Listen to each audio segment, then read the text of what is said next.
I just stumbled upon a trap that I wish I knew before. And it starts with the queen's gambit, and specifically when they defend with the knight. Now, we can take here, and after the knight takes back, we attack the knight again. So far, it's still theory, nothing wrong. They will usually bring the knight here, we'll bring the other knight out, and one mistake the opponent can make, and will often make here, is to bring their other knight out. Now in this position, what I always did is I attacked the knight, started kicking it around, and arguably that's still the best, but I discovered a really cool trap here. And it's really simple actually because we just develop our other knight. And believe it or not, but black is really making a lot of mistakes from this position. And the main thing is about this bishop. Black wants to get this bishop out, and they don't want to block it with a move like e6. So they think, okay, where can the bishop go? Now, obviously, this is a really passive square, so they're like, okay, let's just develop it here. We are pinning the knight, meaning this pawn is under pressure now. It's basically the only other safe square for the bishop instead of d7.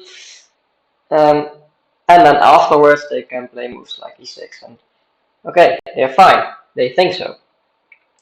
And for us, the plan is exactly the same as in the other variation I talked about earlier, and that's just attacking this knight here. And here black can go wrong again. The engine already says that we are at a +1 advantage, but it can get even worse, because black might think, okay, I can just bring my knight here. And as you can see, the engine already says it's a blunder.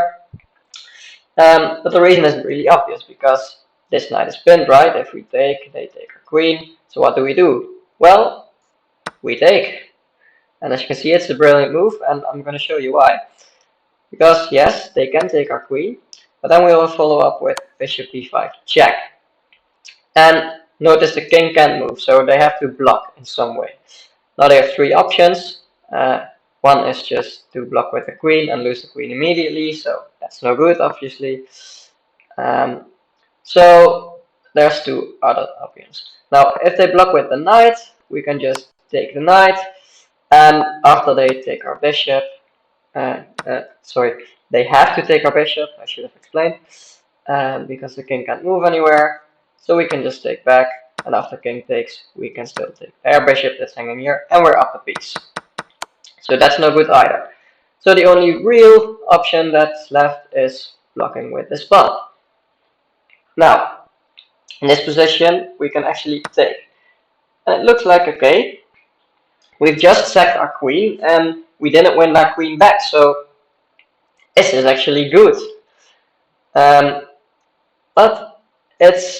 it actually is. One thing to note is that if they do nothing, so let's say they just try to save their bishop somehow, we can just go for something like this, and now they have the same problem in this square, only now they can't block with the pawn, so they have to go for one of these moves, which we saw earlier that doesn't work. So instead they can take the pawn, yeah, after we take back, same problem on this square. Either the knight or the queen has to block, and eventually they're gonna lose their queen. So if those moves don't work, black has quite some other options. Only it's all based around the same idea, and that's creating an escape square for the king. Now they can do that by moving the queen, and the queen has a lot of safe squares, like 5, I believe. Yeah. So all those 5 squares are safe for the queen to go to. And it does create an escape square. So if we do something like, if he moves like here, after we take this pawn, it's still a check here, but they don't have to go into all this blocking stuff, but they can actually move their queen, their king. The problem is though, in this variation, we have the immediate checkmate here. And it's a nice one because the pawn is actually assisting. Notice how it takes away this square, the bishop takes away these 3, and the king is just getting checkmated. So, okay, that doesn't work. But like I said, the queen has 5 squares, so let's try this one. Well, in this variation we can go here, and notice that we're attacking the queen now. So that's a problem because it's also a check. So even if they go here with the king, we can just take, for example, and after they take back, um, we can either take this bishop or throw in this fork. But either way, we end up a lot of material. So queen there doesn't work either. Well, what if they go here with a queen? Well, in this case, we don't take the pawn, but we actually move up, again attacking the queen. Now, the king, if you notice, can't move here because the pawn is blocking, so the only thing he can do is block with the knight, and we ignore the queen and we just take the knight because this is actually checkmate. Notice again how the pawn is assisting in taking away one square, so that's again a checkmate, so that queen move doesn't work as well. Well, what about this queen move? Now, we can take this pawn again, and as you can see, it's the check here, but we move the king here. And if you notice, we can do two things. Best is probably to take the rook first, and they have to take back, and after they take back, we take here. And it's a fork of the king and the queen, so after the king moves, we just take the queen. And we're again up a lot of material after this variation. So that doesn't work either. Well, the last move the queen has is here. So let's try that one. Well, we can go here. Again, the king is in check, he has to move. And now we actually have this check over here, forking the king and queen in a different way. And we're again going to win back the queen, and even better is, and this is quite a nice in-between move, we can take the rook by promoting to a knight, because it's check, so he doesn't have time to save his queen, so he has to take back. Notice we won a rook here, and after we take the queen, we're again up a lot of material, so this is winning as well.